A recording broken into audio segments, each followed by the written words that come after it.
कई बार लोग जीवन में काम करना शुरू करते हैं, तब उन्हें बहुत ज़्यादा दर्द होता है, तकलीफ होती है, उन्हें बहुत ज़्यादा मेहनत करनी पड़ती है और ये बात उनसे बर्दाश्त नहीं हो पाती। उनका शरीर जवाब दे देता है और वह उस काम को छोड़कर तरकीब से सफल होने के प्रयास करते रहते हैं। लेकिन याद रखिएगा, इस प्रकार से कोई भी व्यक्ति जीवन में सफल नहीं हो पाता। याद रखिएगा कि सफलता का मार्ग मेहनत, दर्द और तकलीफ से होकर ही गुजरता है और ये आपको सहना ही पड़ेगा। तो इसके लिए आप हमेशा तैयार रहिए।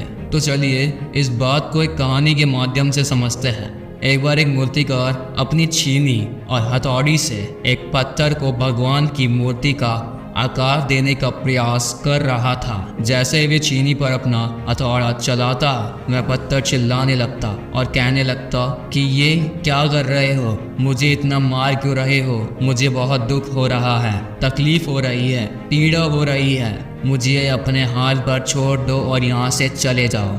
मूर्तिकार ने उस पत्थर से कहा, मुझे बहुत अच्छे से पता है कि तुम्हें बहुत ज़्यादा दर्द हो रहा है, तकलीफ हो रही है और तुम्हें बहुत ही ज़्यादा पीड़ा में हो। लेकिन यदि आज तुमने इस दर्द को नहीं सहा, इस तकलीफ को नहीं सहा, तो जीवन भर तुम यहीं इसी प्रकार से पड़े रहोगे। मुझे पता है कि तुम में आगे बढ़ने की अपार संभावना है, तुम एक बहुत अच्छे पत्थर हो, लेकिन यदि तुम इसी प्रकार से रहोगे तो कभी भी आगे नहीं बढ़ पाओगे। इतना कहकर मूर्तिकार औजार उठाए ही थे कि पत्थर फिर से चिल्लाने लगा, गिड़गिड़ाने लगा, विनती करने लगा कि मुझे अपने हाल पर छोड़ दो। मुझे पता है कि जीवन के लिए कौन सी चीज़ सही है और कौन सी चीज़ गलत है। मुझे बहुत ज़्यादा दर्द हो रहा है, अब मैं इस तकलीफ़ को बहुत ज़्यादा नहीं सह सकता। मैं जिस हाल में हूँ मुझे छोड़ दो और यहाँ से चले जाओ। उस मूर्तिकार ने फिर से उस पत्थर को समझाने की कोशिश की,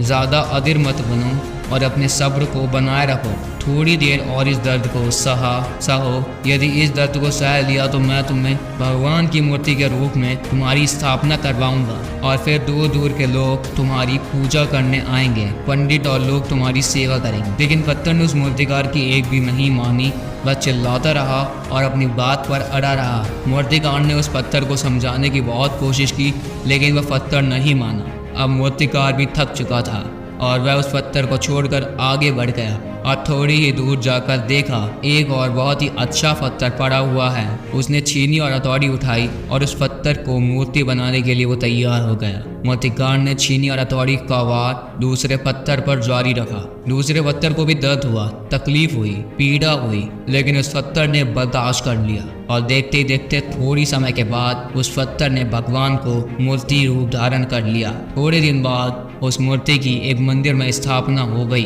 धीरे धीरे करके लोग वहाँ पूजा पाठ करने आने लगे।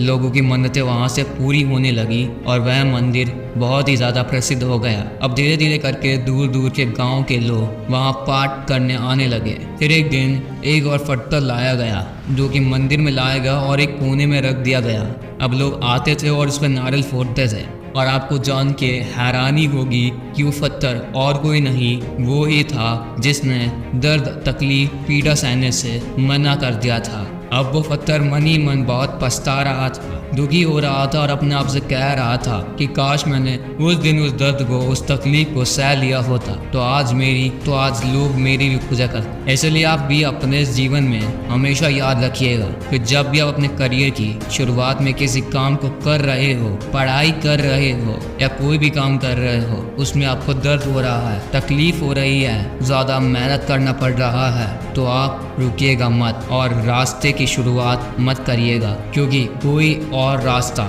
आपको सफलता नहीं दे सकता है। आपको उस दर्द को, उस तकलीफ को उसे सहना ही होगा और उस दर्द को, उस तकलीफ को सह कर आप ज़्यादा मजबूत बनेंगे और तभी आप अपने जीवन में आगे बढ़ पाएंगे। और जीवन में हमेशा याद रखिएगा कि आपको पहले पत्थर की तरह नहीं बल्कि दूसरे पत्थर की तरह बनना है। यदि ये कहानी आपको पसंद आई हो और इससे कोई सीख मिली हो तो अपने दोस्तों और अन्य लोगों के साथ शेयर ज़रूर कीजिएगा और हमारी वीडियो को लाइक और चैनल को सब्सक्राइब करिए। हम फिर मिलेंगे एक नई मोटिवेशनल हार्ड वीडियो के साथ। जय हिंद, वंदे मातरम।